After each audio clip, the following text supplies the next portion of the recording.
140 ಕೋಟಿ ದೇಶದ ಜನರು ಈ ಬಜೆಟ್ ಮೇಲೆ ಸಾಕಷ್ಟು ನಿರೀಕ್ಷೆಗಳನ್ನು ಇಟ್ಟುಕೊಂಡಿದ್ದಾರೆ. ನಿರ್ಮಲಾ ಸೀತಾರಾಮನ್ ಅವರು 9ನೇ ಬಾರಿಗೆ ಹಣಕಾಸು ಸಚಿವರಾಗಿ ಸಂಡೇ ಬಜೆಟ್ ಅನ್ನು ಮಂಡನೆ ಮಾಡ್ತಾ ಇದ್ದಾರೆ. ಫೆಬ್ರವರಿ 1ರಂದು ಬಜೆಟ್ ಮಂಡನೆ ಆಗುತ್ತೆ. ಈ ಬಾರಿ ಸಂಡೇ ಬಂದಿದೆ. ಇದು 2ನೇ ಸಂಡೇ ಬಜೆಟ್ ಮಂಡನೆ ಮಾಡ್ತಾ ಇರುವಂತದ್ದು. ಕರ್ನಾಟಕ ಕೂಡ ಸಾಕಷ್ಟು ನಿರೀಕ್ಷೆಗಳನ್ನು ಹೊಂದಿದೆ ಈ ಬಜೆಟ್ನಿಂದ. ಬಡ ಮಧ್ಯಮ ವರ್ಗದ ಜನರ ಜೇಬು ಯಾವ ರೀತಿ ಖಾಲಿ ಆಗುತ್ತೆ ಅಥವಾ ಯಾವ ರೀತಿ ಭರ್ತಿ ಆಗುತ್ತೆ ಅನ್ನೋದು ಈ ಬಾರಿ ಸೀತಾರಾಮನ್ ಅವರು ಮಂಡನೆ ಮಾಡ್ತಾ ಇರುವಂತಹ ಬಜೆಟ್ ಮೇಲೆ ಡಿಪೆಂಡ್ ಆಗಲಿದೆ.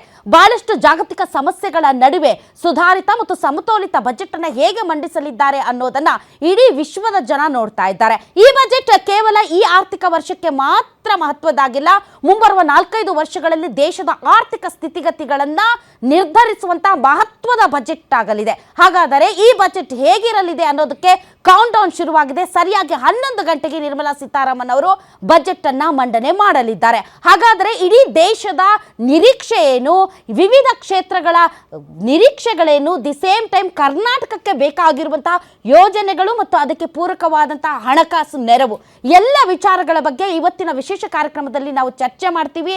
ಎಕ್ಸ್ಪರ್ಟ್ಸ್ ನಮ್ಮ ಜೊತೆಗೆ ಇರ್ತಾರೆ ಮತ್ತು ಏನಾಗ್ತಾ ಇದೆ ಬಜೆಟ್ಗೆ ಸಂಬಂಧಪಟ್ಟಂತ ಬೆಳವಣಿಗೆಗಳನ್ನು ಅನ್ನೋದನ್ನ ನೇರ ದೃಶ್ಯಾವಳಿಗಳಲ್ಲಿ ನಿಮ್ಮ ಗ್ಯಾರಂಟಿ ನ್ಯೂಸ್ ನಿಮ್ಮ ಮುಂದೆ ಇಡುತ್ತೆ.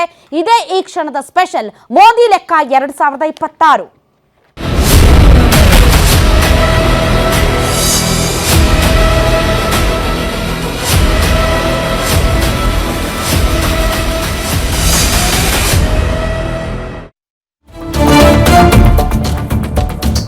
ನಿರೀಕ್ಷಿತ ಕೇಂದ್ರದ ಸಂಡೇ ಬಜೆಟ್ 9ನೇ ಬಜೆಟ್ ಮಂಡಿಸಲಿದ್ದಾರೆ ನಿರ್ಮಲಾ ಸೀತಾರಾಮನ್.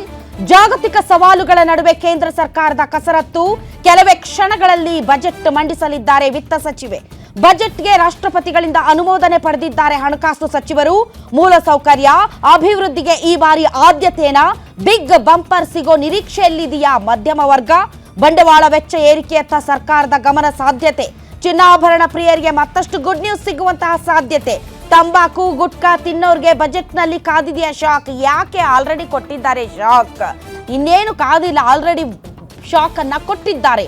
ಪಾಪದ ತೆರಿಗೆ ಎನ್ನುವ ಹೆಸರಿನಲ್ಲಿ ತಂಬಾಕು ಗುಟ್ಕಾ ತಿನ್ನೋರ್ಗೆ ಬಜೆಟ್ನಲ್ಲ, ಅದಕ್ಕಿಂತ ಮುಂಚೆನೆ ನಿರ್ಮಲಾ ಸೀತಾರಾಮನ್ ಅವರು ಶಾಕ್ ಕೊಟ್ಟಿದ್ದಾರೆ. ನಿಮ್ಮ ಗ್ಯಾರಂಟಿ ನ್ಯೂಸ್ನಲ್ಲಿ ಕೇಂದ್ರ ಸರ್ಕಾರದ ಪಕ್ಕಾ ಲೆಕ್ಕದ ವಿಶ್ಲೇಷಣೆ.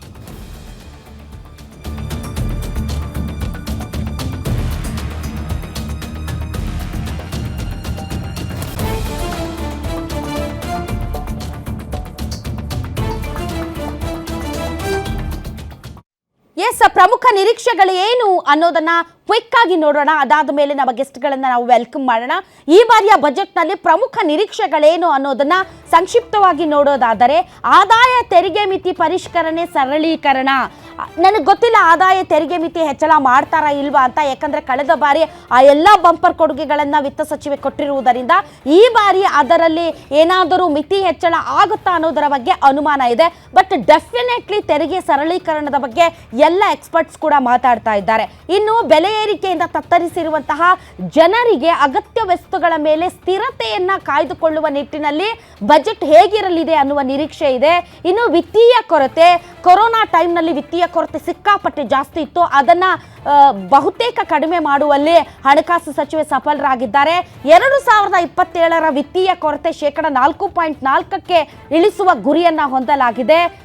ಸಾಲದ ಮೊತ್ತ GDPಯ 50% ಮೀರದಂತೆ ಮಿತಿ, ಅದನ್ನ ಆ ಶಿಸ್ತನ್ನು ಕಾಪಾಡಿಕೊಳ್ಳುವಲ್ಲಿ ಸರ್ಕಾರ ಒಂದಿಷ್ಟರ ಮಟ್ಟಿಗೆ ಸಫಲವಾಗಿದೆ.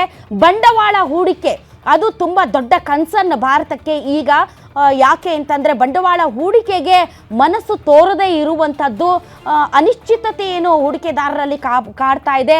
ಆ ಅನಿಶ್ಚಿತತೆಯನ್ನು ಹೋಗಲಾಡಿಸುವ ನಿಟ್ಟಿನಲ್ಲಿ ಹೂಡಿಕೆಗೆ ಪ್ರೋತ್ಸಾಹ ಕೊಡುವ ನಿಟ್ಟಿನಲ್ಲಿ ಈ ಬಾರಿ ಹೂಡಿಕೆ ಸುಮಾರು 13% ವೃದ್ಧಿಸಲು ಕ್ರಮವನ್ನು ತೆಗೆದುಕೊಳ್ಳುವ ಸಾಧ್ಯತೆ ಇದೆ.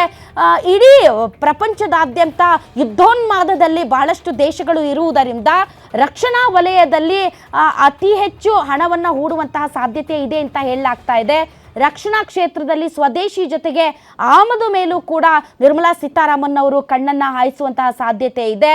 ಇನ್ನು ಟ್ರಂಪ್ ತೆರಿಗೆ ಮಾಫಿಯಾ ಏನಿದೆ ಅದರ ಎಫೆಕ್ಟ್ ನಾಟ್ ಓನ್ಲಿ ಭಾರತ, ಇಡೀ ದೇಶ ವಿದೇಶಗಳಲ್ಲೂ ಕೂಡ ಟ್ರಂಪ್ನ ಈ ಒಂದು ಅನಿಶ್ಚಿತತೆಯ ತೆರಿಗೆ ಹಾವಳಿಯಿಂದಾಗಿ ಆರ್ಥಿಕ ಸ್ಥಿತಿಗತಿಗಳು ಬುಡಮೇಲಾಗ್ತಾ ಇರುವಂಥ ಹಿನ್ನೆಲೆಯಲ್ಲಿ ಅದನ್ನು ಯಾವ ರೀತಿ ನಿಭಾಯಿಸ್ತಾರೆ ನಿರ್ಮಲಾ ಸೀತಾರಾಮನ್ ಅವರು ಅನ್ನೋದು ಕೂಡ ತುಂಬ ಇಂಪಾರ್ಟೆಂಟ್.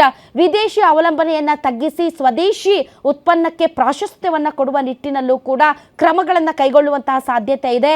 ಇನ್ನು ಕೃಷಿ, ಸಣ್ಣ ಮತ್ತು ಕೈಗಾರಿಕೆಗಳಿಗೆ ಹೆಚ್ಚಿನ ಒತ್ತನ್ನು ಕೊಡುವಂತಹ ಸಾಧ್ಯತೆ ಇದೆ. ಹಾಗಾದರೆ ನಿರೀಕ್ಷೆಗಳೇನು, ಸದ್ಯದ ಸ್ಥಿತಿಗತಿಗಳೇನು ಅನ್ನೋದರ ಬಗ್ಗೆ ನೋಡಿ, ಫೋಟೋ ಸೆಷನ್ ನಡೀತಾ ಇದೆ. ಅಲ್ಲಿ ರಾಷ್ಟ್ರಪತಿ ಮುರ್ಮು ಅವರ ಜೊತೆಗೆ ಅದನ್ನು ಕೂಡ ತಾವು ನೋಡ್ತಾ ಇದ್ದೀರಾ. ಇನ್ನು ನಿರ್ಮಲಾ ಸೀತಾರಾಮನ್ ಅವರು ಹಲವಾರು ವಿಶೇಷತೆಗಳಿಗೆ ಬ್ರೇಕನ್ನು ಕೊಟ್ಟಿದ್ದಾರೆ. ಹಾಗೆ ನೋಡಿದ್ರೆ ಮೊದಲು ಬ್ರೀಫ್ ಕೇಸನ್ನು ಇಟ್ಕೊಂಡು ಬರ್ತಾ ಇದ್ರು, ಈಗ ಇವರು ಡಿಜಿಟಲ್ ಟ್ಯಾಬ್ಲೆಟನ್ನು ಆ ಥರದ ಒಂದು ಕೆಂಪು ಹೊತ್ತಿಗೆಯಲ್ಲಿ ಇಟ್ಕೊಂಡು ಬರ್ತಾರೆ. ಮತ್ತು ಅವರ ಸೀರೆ ಕೂಡ ಈ ಬಾರಿ ಗೊತ್ತಿಲ್ಲ, ಇದೇನಿದು ನಮ್ಮ ರೇಷ್ಮೆ ಸೀರೆ ಇದ್ದಂಗಿದೆ, ನಮ್ಮ ಮೈಸೂರು ಸಿಲ್ಕ್ ಸೀರೆ ಇದ್ದಂಗಿದೆ. ಹಾಗೆ ನೋಡಿದ್ರೆ 2023ರಲ್ಲಿ ಒಂದು ಬ್ಲ್ಯಾಕ್ ಕಲರ್ ಅಂಚಿನ ಕಸೂತಿಯಿಂದ ಮಾಡಿದಂಥ ಧಾರವಾಡದಲ್ಲಿ ನೇಯ್ದಂಥ ಸೀರೆಯನ್ನು ಹುಟ್ಟಿದ್ರೆ 2023ರಲ್ಲಿ ನವಲ್ಗುಂದದ ಕಸೂತಿ ಶೈಲಿಯ ಆ ಸೀರೆ. ಈ ಬಾರಿಯ ಆ ಸೀರೆಯ ವಿಶೇಷತೆಯನ್ನು ಕೂಡ ನೋಡೋಣ. ಕೆಂಪು ಒಂದು ಸೀರೆಯನ್ನು ಹುಟ್ಟಿದ್ದಾರೆ. ಸೊ ಕೆಂಪು ಅದು ಒಂದು ಶಕ್ತಿಯ ಪ್ರತೀಕ. ಸೊ ಆ ಕೆಂಪು ಸೀರೆ ಪ್ರತಿ ಬಾರಿಯೂ ಕೂಡ 9 ಥರದ ಸೀರೆಗಳನ್ನು ನಿರ್ಮಲಾ ಸೀತಾರಾಮನ್ ಅವರು ಹುಟ್ಟಿದ್ದರು. 2025ರಲ್ಲಿ ಅಂದರೆ ಕಳೆದ ವರ್ಷ ಮಧುಬನಿ ಕಲೆ ಉಳ್ಳಂತಹ ಗೋಲ್ಡನ್ ಕಲರ್ಡ್ ಸ್ಯಾರಿಯನ್ನು ಅವರು ಹುಟ್ಟಿದ್ರು. ಸೊ ಈ ಬಾರಿ ಸೀರೆಯ ಮಹತ್ವ ಇನ್ನಷ್ಟೇ ಗೊತ್ತಾಗಬೇಕಾಗಿದೆ. ಡೆಫಿನೆಟ್ಲಿ ಕೆಂಪು ಕಲರ್ ನನ್ನ ಫೇವ್ರೇಟ್ ಕಲರ್, ಕೆಂಪು ಬಣ್ಣದ ಸೀರೆಯನ್ನು ಹುಟ್ಟಿದ್ದಾರೆ. ಹಾಗಾದರೆ ಬನ್ನಿ ನಮ್ಮ ಗೆಸ್ಟ್ಗಳನ್ನು ವೆಲ್ಕಮ್ ಮಾಡೋಣ. ಇನ್ನೇನು ಕೆಲವೇ ಕ್ಷಣಗಳಲ್ಲಿ ಬಜೆಟ್ ಮಂಡನೆ ಆಗಲಿದೆ.